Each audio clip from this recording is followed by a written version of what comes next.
E aí, gente, tudo bem? Beleza? Tranquilo? Continuando aí as nossas reflexões aí, né? Pra gente pensar como lidar aí com tudo isso que está nos acontecendo. Meu último vídeo eu falei sobre a ideia da graça de Deus. Falei sobre a ideia de que, apesar de toda a dificuldade, apesar de todos os problemas que estamos enfrentando, ou que já enfrentamos, né? E também, apesar daqueles que ainda estão por vir, nós não podemos nos esquecer que Deus tem manifestado a sua graça sobre nós. E que a graça dele nos salvou, né, em Cristo Jesus, nos salva em Cristo Jesus. E que por meio da graça dele estamos vivos, né? E ele tem nos abençoado. E Deus nos abençoa de graça e pela graça, né? Então, não preciso pagar nada, não preciso dar nada. E Deus cuida de cada um de nós. Mesmo que aparentemente as situações pareçam difíceis, pareça até que Deus está ausente, mas isso não é verdade. Deus está presente em nossas vidas e ao sermos atingidos por essa graça, nós temos aí a necessidade, né, de vivermos em novidade de vida, vivermos uma nova vida longe do pecado e que as nossas necessidades, certo? E que as nossas, né, limitações e as nossas preocupações não podem ser motivo para que eu e você pequemos, né?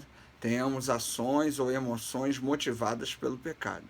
Apesar da dificuldade, apesar do problema, precisamos continuar firmes em Cristo Jesus, vivendo uma vida longe do pecado. Eu gostaria de continuar falando sobre a graça de Deus, e para isso eu queria usar um livro, esse livro aqui, ó, Discipulado, de Dietrich Bonhoeffer. Foi um teólogo alemão, morreu durante o período da Segunda Guerra Mundial, foi morto pelos nazistas, e ele escreveu bastante coisa, tem muita coisa, né, escrita por ele. E ele fala de algo que é bem interessante quando a gente pensa no tema da graça, que é a graça preciosa e a graça barata. E nós hoje, né, não hoje exatamente, mas desde a época lá de Bonhoeffer, né, já vivemos aí uma distância grande, né, em relação ao que realmente deveríamos pregar sobre a graça. Muita gente tem falado sobre a graça barata, mas tem esquecido da graça preciosa.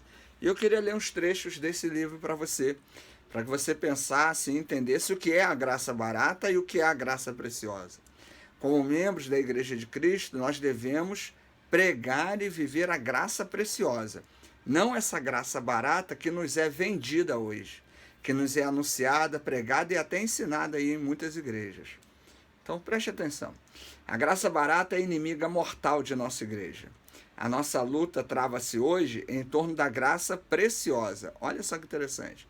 Né? Lá na época da Segunda Guerra Mundial, em 1940 e pouco, né, ele já falava da dificuldade de se pregar a graça preciosa, que tinha gente usando o nome de Deus e a ideia da graça para pregar um monte de besteira lá.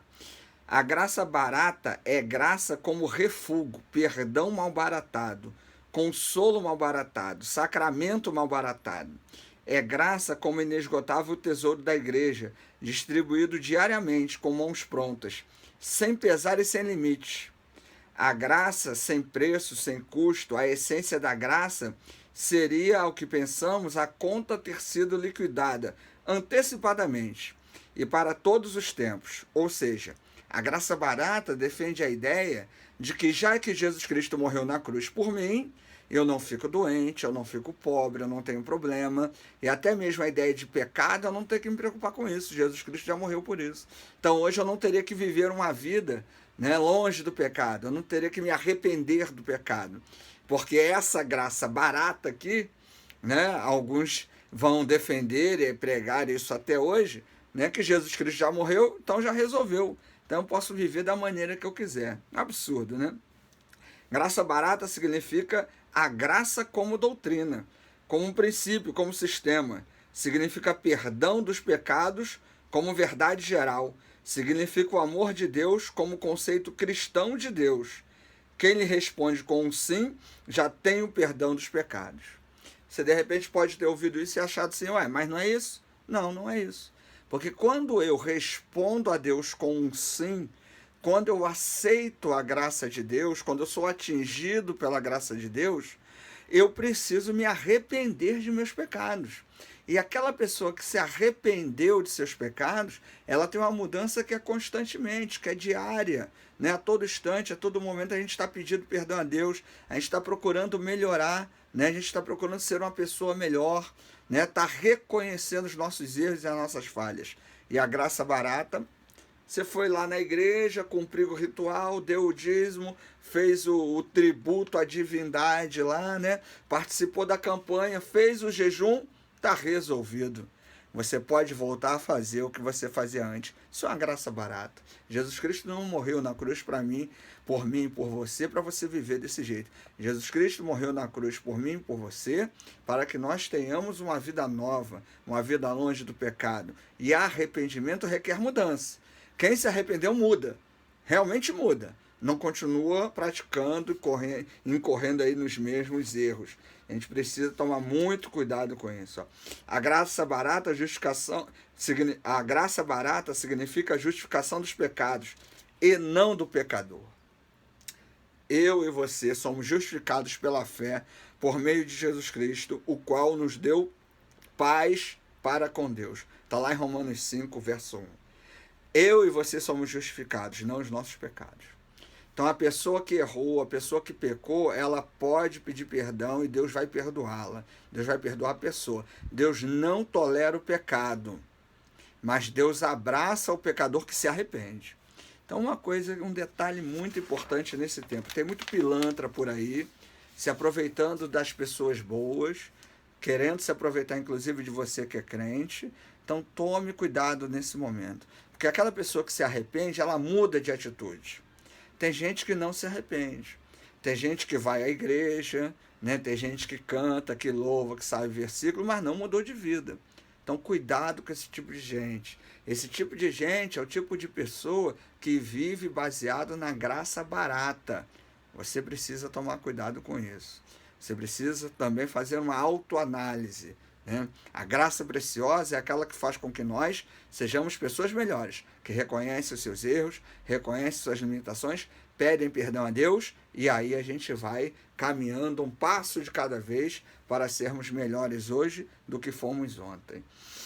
Vai seguindo aqui, ó. A graça barata é a pregação do perdão sem arrependimento. É o batismo sem a disciplina de uma congregação. É a ceia do Senhor sem a confissão dos pecados. A graça barata é a graça sem discipulado, a graça sem a cruz, a graça sem Jesus Cristo em nossas vidas. Gente, a graça, quando nos alcança, ela nos torna pessoas diferentes. Você deve conhecer gente que foi para a igreja, esteve lá, né, passou um tempo, né, louvou, contribuiu, ajudou, teve até aparência de crente, mas sumiu. Voltou para o mundo, voltou para fazer o que estava fazendo, continua fazendo, e eu te garanto, quando a vida dessa pessoa estiver ruim de novo, ela vai voltar para a igreja, vai voltar dizendo que se arrependeu, vai voltar. O que demonstra que realmente a pessoa mudou é a sua vida, né? São as suas atitudes. A gente precisa estar atento a isso para não ser enganado. E também não acho que você possa enganar a Deus, né? Porque a graça barata é essa graça do perdão sem arrependimento. Deus nos perdoa, eu me arrependo, e arrependimento significa mudança de comportamento. Agora, olha a graça preciosa. Essa graça é preciosa porque chama ao discipulado. O que é o discipulado? Não estou falando daquele cursinho que o novo crente faz quando entra na igreja, mas o discipulado é aquilo que eu e você fazemos quando nos propomos seguir a Jesus, quando nos propomos fazer a vontade de Deus, quando nos propomos ser obedientes a Deus e fugirmos do pecado. A graça barata é graça por chamar ao discipulado de Jesus Cristo, ou seja, a graça preciosa, né? É graça preciosa por nos chamar ao discipulado de Jesus Cristo. Então, eu e você somos discípulos e discípulas de Jesus, não de homens, não de igrejas, não de doutrinas, não desses loucos que estão por aí, por exemplo, pregando um monte de besteira agora, né? É preciosa por custar a vida ao homem, e é graça por assim lhe dar a vida. É preciosa por condenar o pecado, e é graça por justificar o pecador. A graça preciosa é a encarnação de Deus, a pessoa de Jesus Cristo, que esteve entre nós. A graça é preciosa por obrigar o indivíduo a sujeitar-se ao jugo do discipulado de Jesus Cristo. Olha só que interessante. Quando eu e você somos atingidos pela graça de Deus, automaticamente nós nos submetemos à vontade de Deus. E aí a vontade que prevalece, e aí o querer que prevalece já não é mais o meu, é o de Deus. E aí os nossos anseios, vontades e desejos já não são mais os nossos, é o de Deus. E nós nos propomos a seguir Jesus Cristo. Nós nos propomos a viver, a ter como exemplo Jesus Cristo. A graça preciosa, ela é manifestada e vista dessa maneira. Gostaria que, né, nessa reflexão você pudesse pensar sobre isso. Pensar sobre a graça barata e pensar sobre a graça preciosa. Nós vemos na televisão todo dia pregações, mensagens, né, programas de televisão que estão aí anunciando uma graça barata. Uma graça que não leva ao arrependimento, que não leva à mudança de vida, uma graça que não leva as pessoas a serem iguais a Jesus, mas uma graça que te livra de problema, te livra de dificuldade, que é quase que uma autoajuda, né? Faz você se sentir melhor. A graça preciosa, quando ela te atinge, quando você a recebe, quando você a aceita, você olha para dentro de você e você percebe, preciso mudar. A situação está difícil, eu sei, está muito difícil, as coisas estão ruins, o dinheiro está escasso, boleto está chegando, dívidas vão chegar, nome vai para o SPC, ou o nome já está no SPC, mas entenda, nada disso pode ser desculpa, nada disso pode nos afastar daquilo que Deus quer para cada um de nós. E o que Deus quer de você? Que você siga o exemplo de Jesus Cristo, independente das circunstâncias. A graça de Deus tem te atingido, tem te sustentado, tem estado ao seu lado, né? Tem aí suprido as suas necessidades, e essa graça deve ser vivida a cada instante. Para terminar, eu queria deixar o texto de Efésios, capítulo 2, versos 4 e 5. Mas Deus, que é riquíssimo em misericórdia pelo seu muito amor com que nos amou, estando nós ainda mortos em nossas ofensas, nos vivificou juntamente com Cristo. Pela graça sois salvos. Entenda isso. Eu e você fomos salvos pela graça de Deus que foi manifestada em Jesus Cristo. E essa graça é preciosa. Essa graça teve um preço alto, que foi o sangue de Jesus derramado ali na cruz. E esse sangue de Jesus derramado ali na cruz nos tornou irmãos e irmãs, nos deu uma vida nova, e por isso essa graça nos faz enfrentar todo e qualquer problema e nos faz entender que as dificuldades desse tempo não são suficientes para nos afastar do amor de Deus.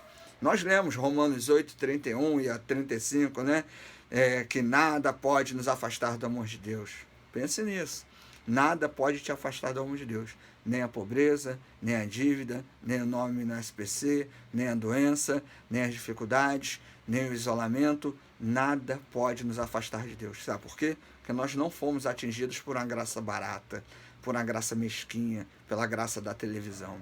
Nós fomos atingidos por uma graça preciosa, que foi nos dada através da morte de Jesus Cristo na cruz, através do qual eu e você recebemos perdão dos nossos pecados, somos motivados a nos arrepender, mudar de vida. Isso nos dá esperança para continuarmos nossa caminhada, tendo a certeza de que assim como Cristo ressuscitou, eu e você também ressuscitaremos um dia e viveremos eternamente ao lado dele. Beleza? É isso aí. Bom descanso para você.